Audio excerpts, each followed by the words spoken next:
What are your favorite type of crisps?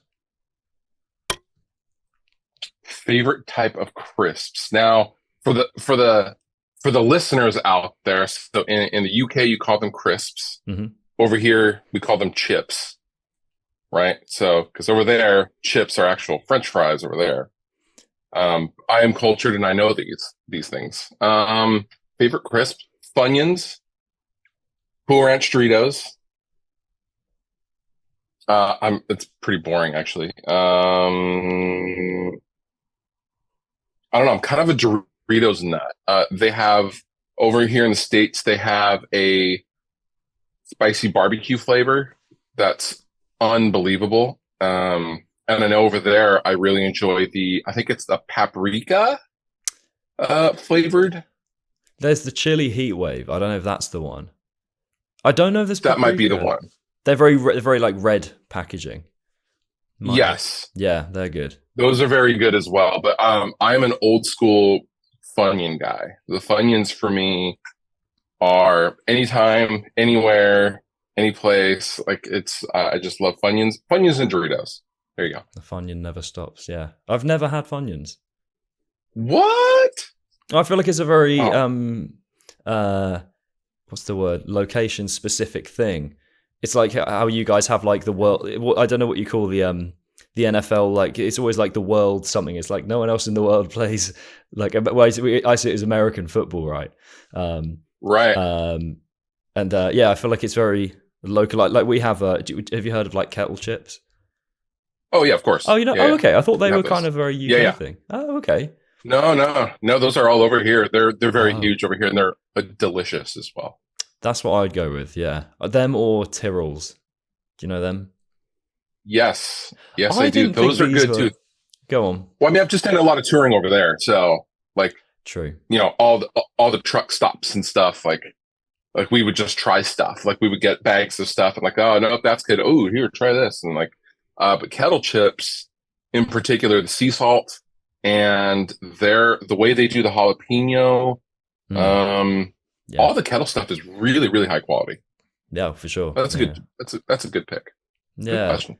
Did you try any of the sort of traditionally the kind of because Britain is not well, it is known for its food being bland and boring. Did you did you try anything like, like pork pies or like any of that crap?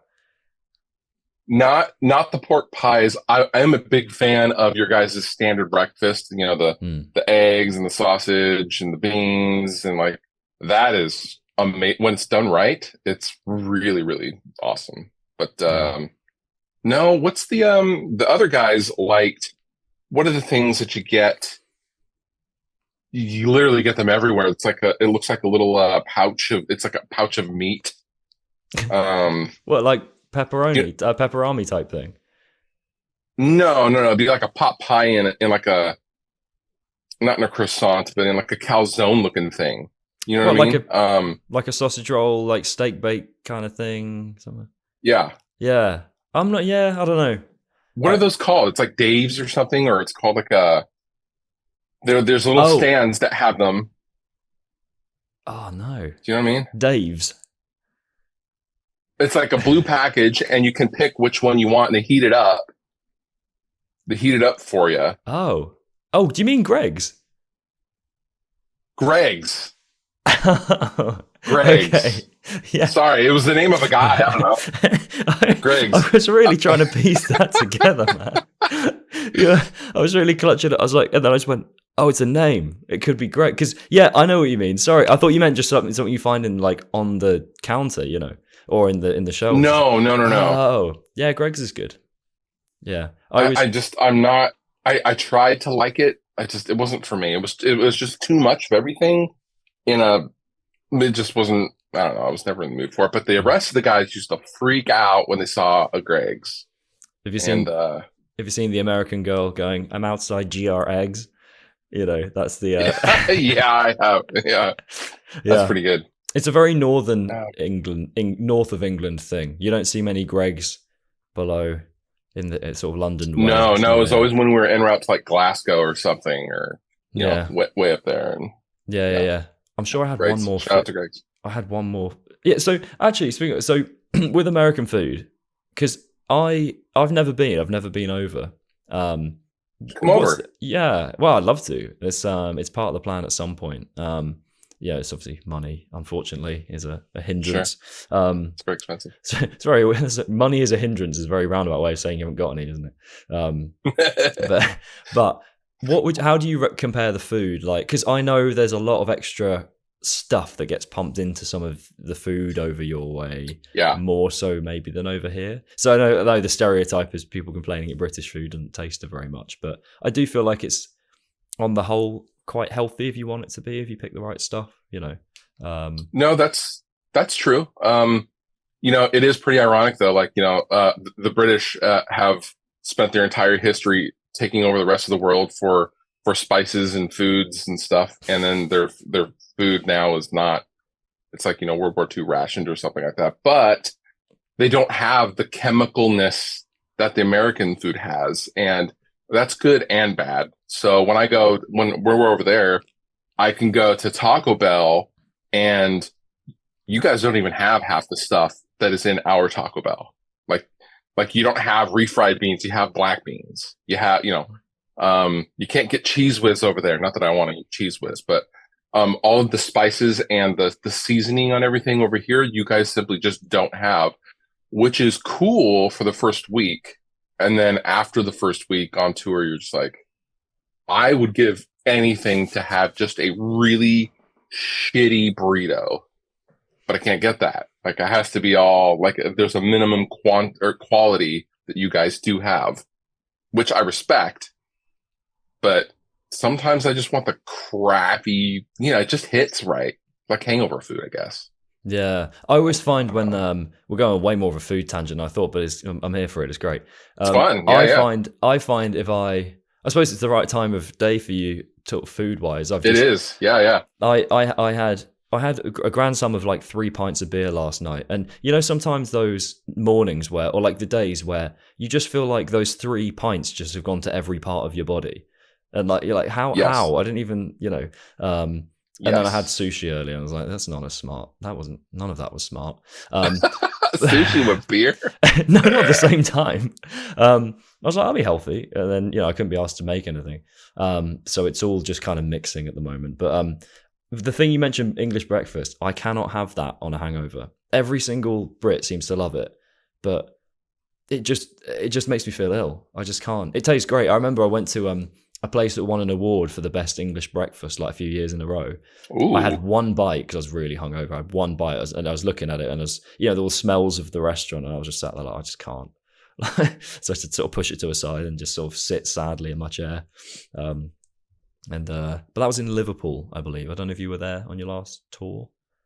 Yeah, we were. Nice. So what I wanted to kind of ask, sort of regarding the sort of dragged under situation with the sort of I always find with like life changes and stuff, I never know how much to be excited versus a bit scared of being in a sort of new situation. And now that you kind of moved on from that, do you have where's kind of your head at in terms of how you deal with putting yourself in finding yourself in a new sort of situation? Like, because I know for me, sometimes I feel excitement at like, yes, a new chapter of life, and other times I'm like, oh, what am I doing now, kind of thing, That's just me, though. For me, it's, I don't know. My first feeling is I'm excited to be home to do the things I could never do, and my family's excited to have me around to do all the things. And I'm talking like just the most simplest things. Hey, you want to go catch a movie this weekend? Hey, do you want to go to this birthday party? Or it's my birthday. Do you want to go out to dinner? Or seeing my daughter on a regular basis? Like, I didn't ever have those things in the last 6 years.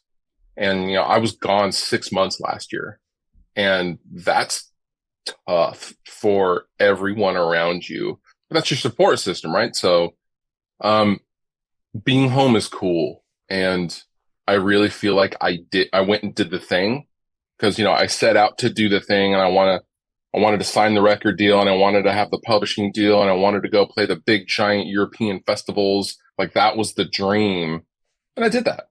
And so now it's okay to be home. I'm not sitting at home going, oh, I just wish I would have done this. Like I have no more things to cross off my list musically as far as like, you know, achievements I wanted to achieve. And my my my barometer was, would 16-year-old me be stoked of what I've done?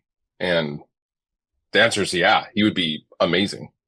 Or he would be amazingly stoked and grateful, and his head would probably explode if he knew what I was going to be doing all these years later. But yeah, no, it's all good. I just want to mix records, and you know, touring's fun and stuff, but we do it for the memories, not the money. And it's you know, there's no money in music anyway, so you know, being home and stable and available for the people that you love is not a bad thing. I think there's a sort of an interesting what's the word, sort of, but I don't know whether misconception is the word, but I find it interesting how hearing people talk on the podcast, particularly people that have achieved a lot of the stuff they want to do, or you know, 16-year-old them or even younger dreamt of doing. Yeah. It always comes back to the importance of like sort of connections and family and everything. And where do you think the space for that kind of balancing what you want to achieve for you, where do you feel like that you balance that, you know, I think I'm trying to find the best way to sort of phrase this, but like, I don't want to be so driven by a desire to achieve things all the time. I know it's kind of you know, you want to be driven, right? You want that intrinsic drive to do stuff. Yeah. But sometimes I feel like when you're pushed by, I need to play this gig or I need to do this thing, rather than that just intrinsic motivation to do something. I'm trying to sort of find more motivation within myself to do things. And that way I like to think you can be more reliant on your own kind of drive to do it. And how much merit do you think you should place as an individual on the, I don't want to say material goals, but like, you know, things like playing that festival, doing that, you know, signing that record deal or whatever. How much merit do you think mentally you should place on that versus the you know, more intrinsic kind of goals that you might have?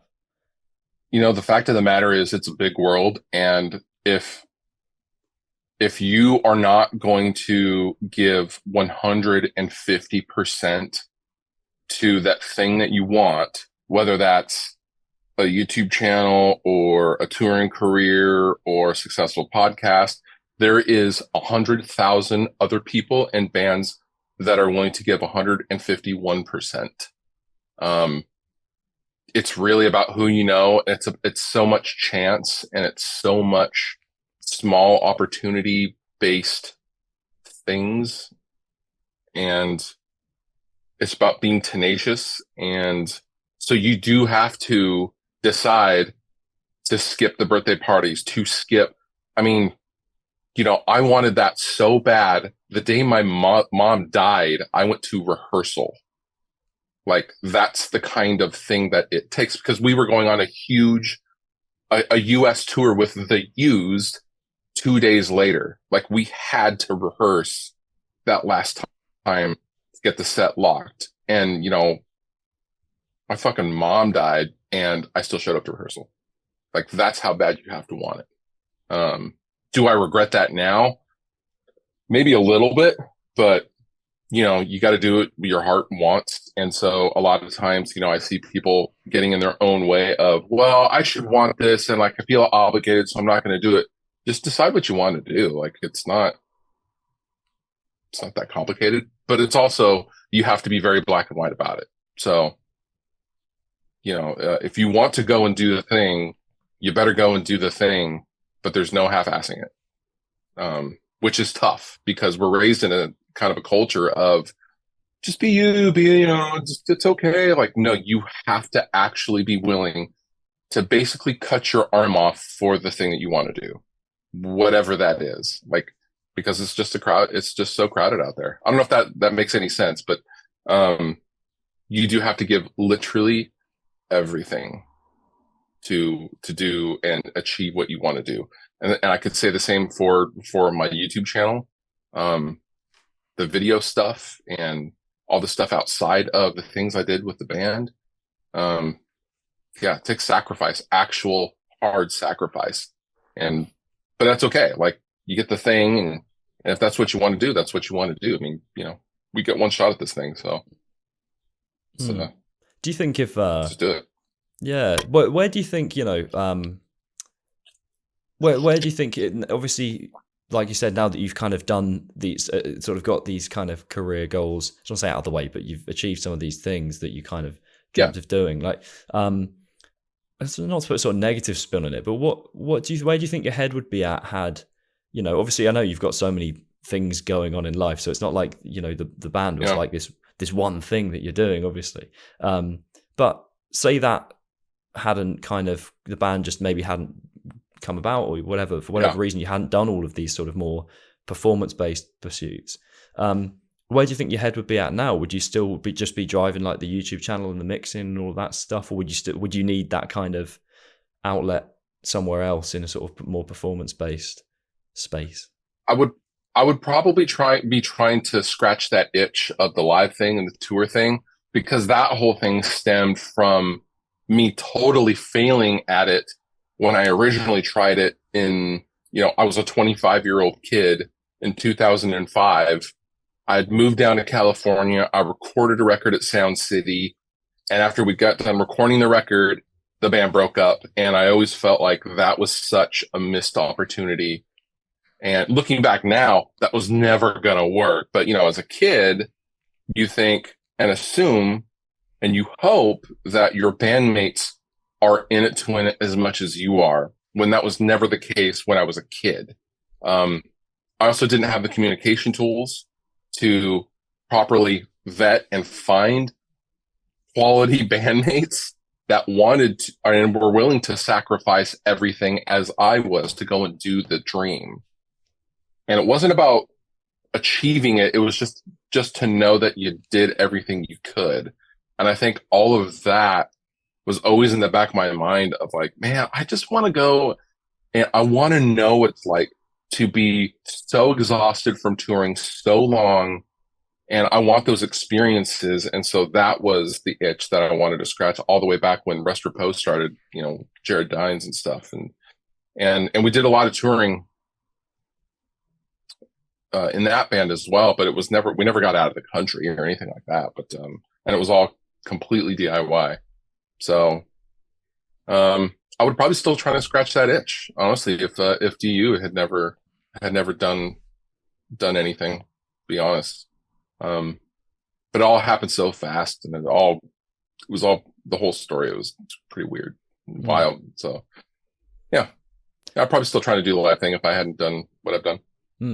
Do you ever kind of, you talked about being sort of exhausted with, almost wanting that kind of, that, sort of chasing after that in some sort of way. Do you think you can ever truly be exhausted if you're doing what you're passionate about? Do you think that would qualify as exhaustion if you want? Because I know I could sit for ages working on something if it's something that I'm excited about, and I'd be tired, but I don't know if I would call, like I'd be totally. Do you think you can, that kind of real burnout type exhaustion, that to the point of sort of like, do I even want to do this kind of thing? Do you think you can get that if you're truly passionate about something? Or is it a case of nothing? Temporarily, situationally, you certainly can. I mean, it's really easy. So it's always a combination of things, right? It's always, it's the 14, it begins with the 14-hour flight. It starts with the 8 hours of jet lag. It starts with, I haven't eaten in 12 hours. The bed that I got to sleep on was horrible, and now my neck is all locked up. Like, it's all of those things. And then you have to endure those things for a month. Yeah, you get pretty exhausted. Like, yeah, you love being on stage. But then at some point, that 45 minutes on stage is really, really heavy. But at some point, all the other things start outweighing it. And it's not that you ever get sick of playing, 'cause that's not it. It's you get tired of dealing with everything else that it takes to get to the stage. And so then you're just like, I don't want to do this anymore. Like, I don't even care. I'm playing to 12,000 people tonight. Like, I am so out of my mind, tired, exhausted. I'm hungry. My fingernail is literally shredded off down past the nail bed because of my strings, and I've been on tour for 2 months. I have to super glue my finger and encase it in super glue only to shave it off over the course of the show every single night. I can't even use my pointer finger to grab my phone. It hurts so bad. Like, you want to just go home and get some sleep and Uber Eats your favorite food and see your girlfriend and play with your dog. Like that's what tour's like. And that's cool at first. For the first few years, you're like, this is awesome. I shredded my finger, man. And then after a while, you're just like, I don't care. I don't care. Yeah. So yeah, you can temporarily get tired. You never get tired of playing though. Like, if you're a lifer at anything you do, like, I love video and I love editing video. I'll never get tired of that. However, I've edited video for 12 straight hours before and cramped up my hand, and that sucks. And yeah, that you've been there. Like, you've gone long. I'm sure you've gone long hours editing podcasts and audio, and just all you go to sleep and all you see is waveforms. And like, yeah, doesn't mean you're sick of it, but like, a break's good. Yeah, I kind of have a weird. My sort of pursuits are quite. So I'm a musician as well. I'm a guitar. Well, you can see my guitar's right there. Yeah. So it's actually a bit of everything I do. But yeah, I mean, I've definitely done a day where it's been like, I'll do a podcast. My day's all over the place. I teach guitar for, as my job. So I'll be like, do a podcast, and then I'll teach a bit of guitar, then I'll have some lunch, and then I'll play some guitar, and then I'll do another lesson and do another. And it's just like, my day's so scattered, and I'm trying to just get to a place where I can control my schedule a bit better, because it does make it difficult when you're just doing so much stuff. But with what you're kind of doing now, with regard to the kind of the more gear and engineering and production side of things, do you feel like there's a type of personality that leans more towards that over someone that leans towards the more performance or writing based kind of thing? And also, obviously, you've kind of done both. So do you feel like you maybe have are you somewhere in the middle on that spectrum, if there is one? I think I am right smack in the middle. There are other people. I mean, we've worked, the band over the years worked with a lot of people who are absolute savants and, brilliant, fearless songwriters. Because when it comes to songwriting, I'm always second guessing myself, or is this cool or is this not cool? And then you bring in someone who is completely fearless with a guitar in their hands, and they're willing to try anything. They're not worried about genre. They're not worried about what it's going to sound like in relation to the other songs you have. But then more often than not, they can't hold a conversation, or, they have a hard time ordering a meal. Or if they see a camera, they freeze up, something like that. Like, there's always trade-offs. And so, but then you have the other real technically minded folks who I am also dear friends with, that are so obsessed with frequencies and, vintage tape saturation algorithms and stuff like that, who don't write songs. I don't know, like, I understand and get both of those personality types. And I do consider myself somewhere in the middle, because I am not a fearless songwriter, but I am also I don't obsess over, a particular band of frequencies that my cymbals are hitting. Like, it just doesn't sound good, or does it not sound good? Cool, let's move on. Like, I try to be kind of distanced from that a little bit. Yeah, I'm in the middle somewhere. I don't know which side though. Are there any sort of, you talk about trade-offs and stuff, are there any like trade-offs that you are quite consciously aware that you've had to make?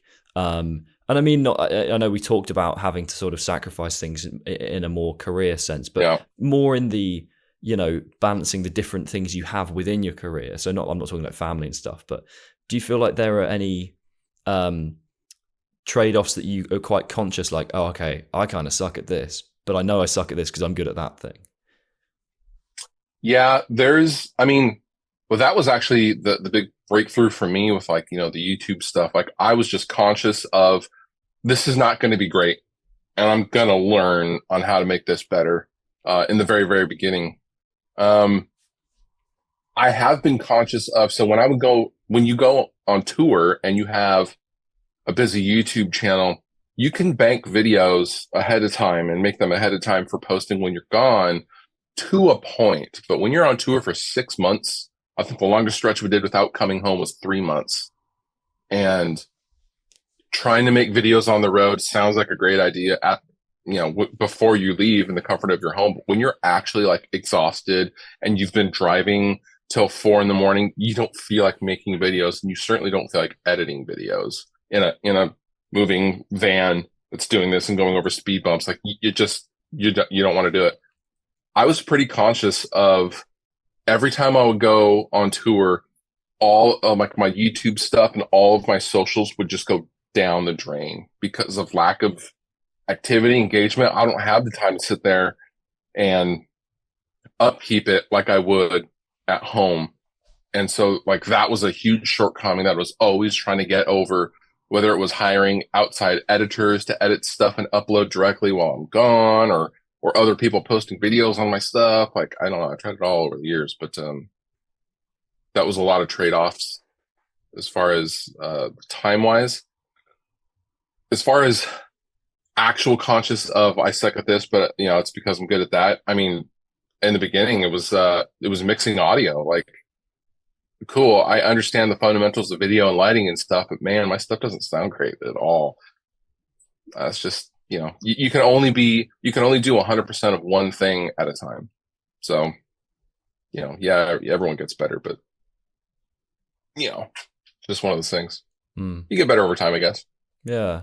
I think that one of the things that speaking of trade-offs, I think one thing I think is quite interesting to sort of consider, and I don't know what the sort of answer to it is, or I don't know if there is an answer necessarily, but obviously as a musician now, there's so much you can do, there's so many avenues you can pursue, even just as a creative musician who wants to write songs, there's so many other things you can branch. I can do this podcast. I can also, have a YouTube channel. I could do, I could try and become an engineer. That would take me a lot. I'm way off of that stuff, but there's a lot of choices you can make to do this stuff. But then I think the problem is that, I think that also kind of means that you almost have to do all of that stuff, to stand a chance, even if you're an amazing songwriter or an amazing conversationalist. Or I feel like it's not just enough to be amazing at one thing now, which I think is sad, because there are a lot of people, I know a lot of people that are amazing at one thing, but I don't know if that absolutely, like I have loads, I mean, I have loads of friends who they're great people, and they're great, like they're such great, I don't say people pleasers, but in a good way. Yeah. But I feel like they're not sort of career minded. So those, I don't want to call them skills. It sounds very sterile, but like it is a skill, and it doesn't really get put to use because they just don't have that kind of career mindset. And I feel like you have to have so many things nowadays. Do you feel like the way the world is for musicians? Do you think it's good having all these avenues now, or do you think there's some, I don't know, do you think there's a way we should maybe find out how to harness some of the people that are just good at that one thing? Ultimately, I think it's a good thing to diversify your skill set. Now it's a totally different world, especially in like the YouTube creator space now than when I started. And no one would care about my channel if I started now. No one, like, I know that. But back in 2010, your camera quality didn't have to be that great. Your sound quality didn't have to be that great. You didn't have to worry about thumbnails. Those weren't even a thing, right? Like, but you do have to stand above the rest. And I remember consciously looking at the people that I really looked up to, Rob Chappers, Ola England, Keith Merrow. Those guys were insane guitar players, insane riff writers. But I could be better at them with my camera techniques and my lighting, but I could also learn how to talk to a camera better than any of those guys, in my mind, right? So that was going to be the thing I'm not saying I am, but I kind of am. I was like, okay, I'm going to learn how to talk to a camera, because when you talk to a camera, you're talking to this dead thing. There's no emoting. There's nothing to react off of if you're as if you were talking to a person. So back then there was this space to improve. And then over the years it was, oh, okay, now the camera quality has to be better. Now I got to get something other than my, $60 flip camera. And okay, so now I'm going to get some lights, and now I'm going to get, like, the production quality gradually went up over the years. But now someone coming into the space, you have to know lighting, you have to know camera techniques, you have to know audio techniques in order to capture yourself properly. And not talking about the guitar playing, I'm talking about the voice and the microphone placement. And you literally do have to be a jack of all trades just to get to the entry level where people will take you seriously. And that has turned out to be really fruitful for me, because, on one hand, right now I'm working on an in-ear rig for the used, but then I'm also talking to, Ghost Inside about doing video work for their festival shows. Like, two wildly different things, but clearly they know I can do both because of the nature of what I do every day on YouTube. So ultimately that's good. But of course, I know guys who can play note perfect Yngwie Malmsteen solos while chewing bubblegum and reciting poetry, but they cannot tell you what strings they use. No idea. Don't care. I don't know. I use the pink ones. Whatever are the Ernie Ball pink ones. I don't know. And I'm like, how do you not know what strings you use? I don't know. What is the thing called again? Is this called the pickup? Oh, it's called the pickup. Cool. I'm not even kidding. Like, I know guys like that who do one thing better than I will ever even imagine, but they don't know what a tuning key is called. So I don't know. For my money, I'd rather be a jack of all trades, master of none. No, but that's just me. Yeah, no, it's a cool place to be. I think there's definitely a place for that nowadays. I think the thing as well is, you speak of the guys who, don't know necessarily their gear or know much beyond what they're just good at. And how do you kind of, as a gearhead, how do you think, what would be your solution to finding the middle ground of understanding what will sort of deliver the tone and essentially the voice that you want to present, whatever instrument it is you're using? How do you balance searching for that versus just kind of working with the tone that you naturally produce as a musician? Because I know I could spend ages flicking dials and things and adjusting mic placements, or that's as a guitarist, but drummers, there's all sorts of different snares and different setups and different things you can, how do you kind of balance finding your own voice just through your playing versus your voice on the gear side of things without just procrastinating forever? I mean, for me, I always try to live by, it doesn't matter if you do the greatest thing ever if no one ever hears or sees it, right? So ultimately you have to find a threshold of, yes, I could sit here and dial in this guitar tone, I could spend 3 days trying different boost pedals that I have with this amplifier. However, at some point, the return of investment is so small that, you just got to get on with it.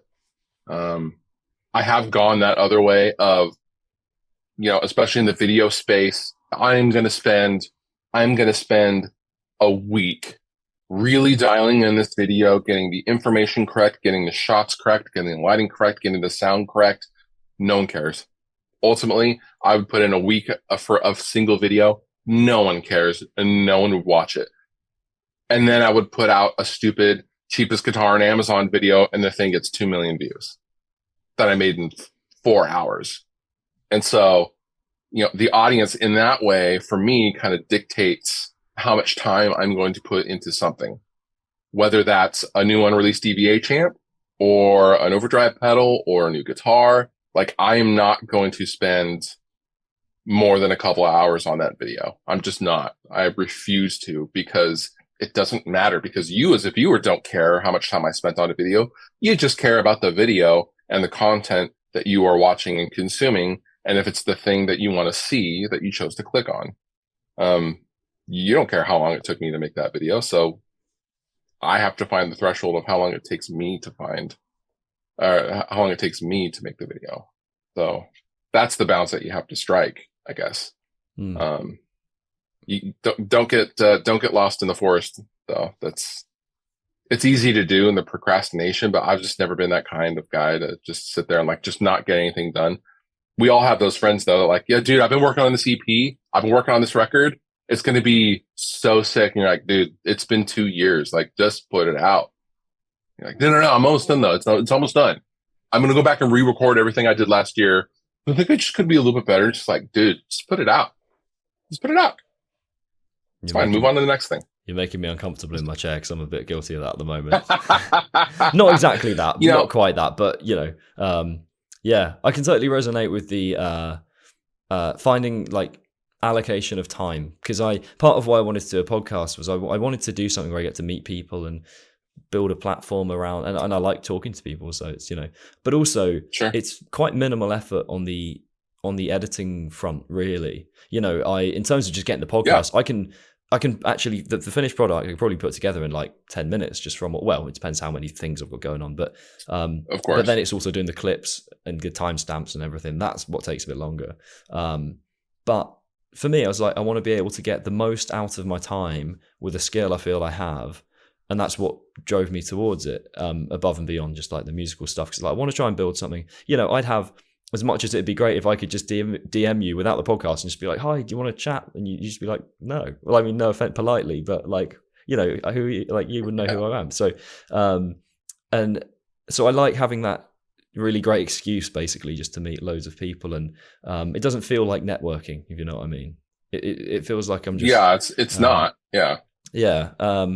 So that kind of, well, what I was going to ask was, when it comes to your content creation, do you find a sort of intrinsic purpose for you in finding what the audience wants and delivering that, or are you more interested in doing exactly what you want, and if the audience likes it, the audience likes it? Where are you on the kind of on that? I guess you can. I think a lot of my peers would love to sit on and die on the hill of, I do what I want only, and I don't care.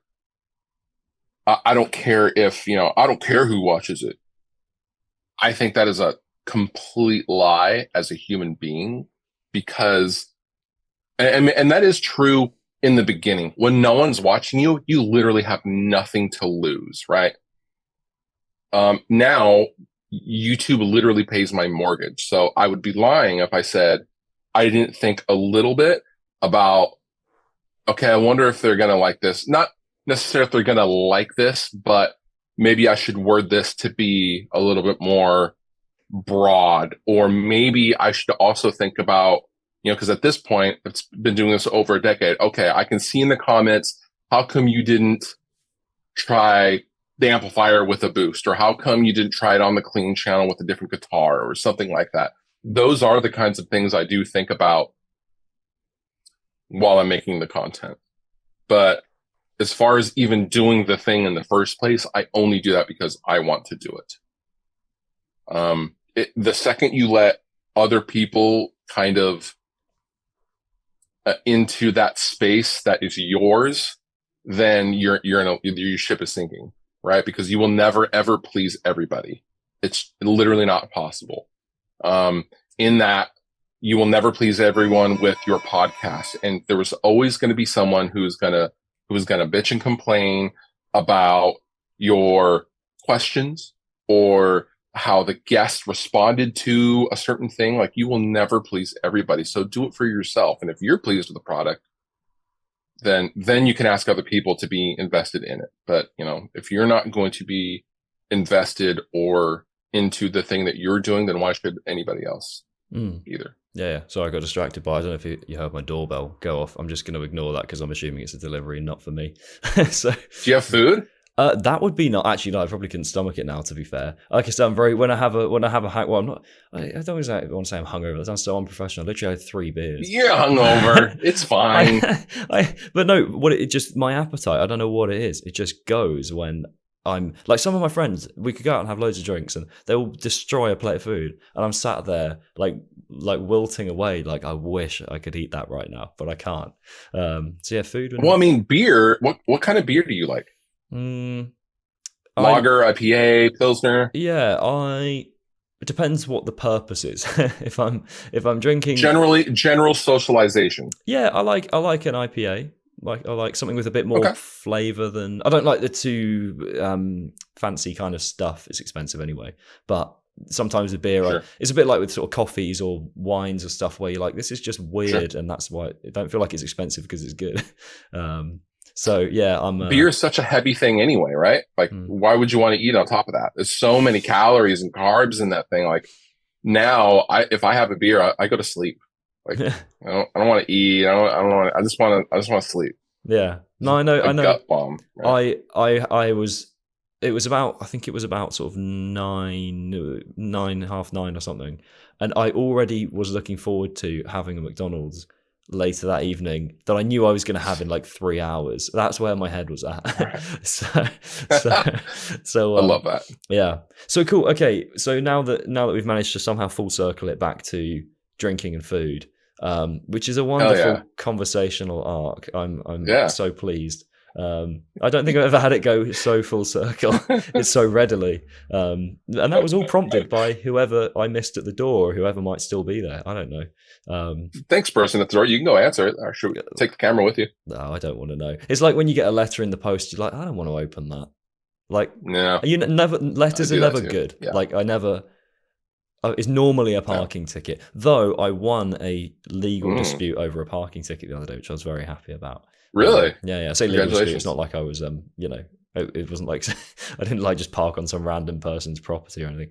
Yeah, it was just bullshit. I was allowed to park there, and they tried to. Yeah, it's not very interesting. Wow. Anyway, that's my life story right there. So I need a question for the next conversations. A conversation starter for the next guest. A question to ask them. A good question to ask, and this could be.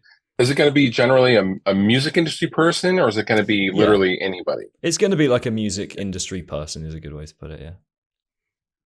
Okay. Tell me the biggest band you have seen in the smallest venue. Oh, that's a good question.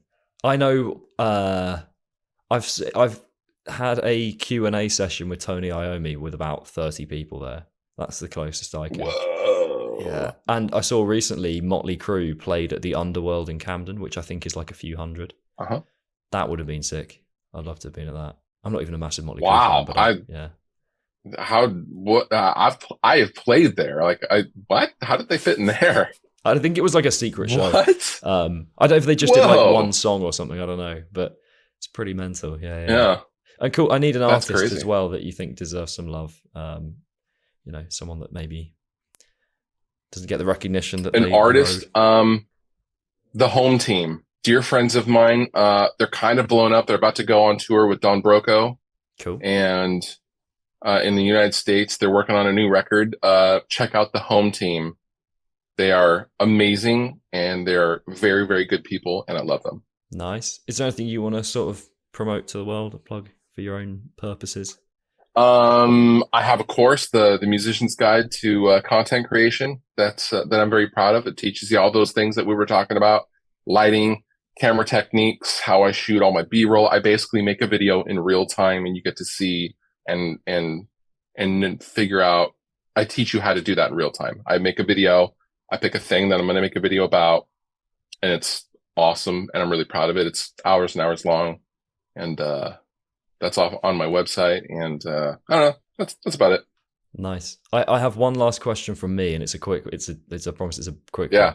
Whenever I make it to the US, what should be the first thing, like proper meal that I eat? No, the first snack, and then I get a snack at the airport, whatever it is, and then a proper meal. What should I go for? Oh man, you guys have so much chocolate over there. I feel like you need something not chocolate or gummy here. I would choose. Oh, I don't know. Do you guys have get some caramels or something, or get some? I don't know. I can't remember off the top of my head what you guys don't have over there, but you guys have things like Skittles and stuff. Yeah, we have them. Right? Yeah. Yeah, you got Skittles, you got Snickers, obviously. Yeah, you got Kit Kats. Yeah. A snack. What's a good snack that you could have that you wouldn't be able to get over there? Well, Funyuns, I guess. I feel like I guess you should get some Funyuns. First thing. Your first meal should be, I don't know if it would necessarily be something you couldn't get over there. I would hit a Taco Bell right away and get yourself a double-decker taco, and then also get yourself a crunch wrap. Cool. Okay, I can do that. It's a bit of a change from the sushi. It's different. It's different. It's different than what you have over there. I promise you. I've not even had one over here, so okay. Good to set my standards high. Yeah. Awesome. I mean, it's not great food, but it's something you should certainly experience. Yeah, high by someone's standard, probably. Yeah. A person that's high, probably. It's probably high by their standards. So. Yeah. Cool. Thank you, man.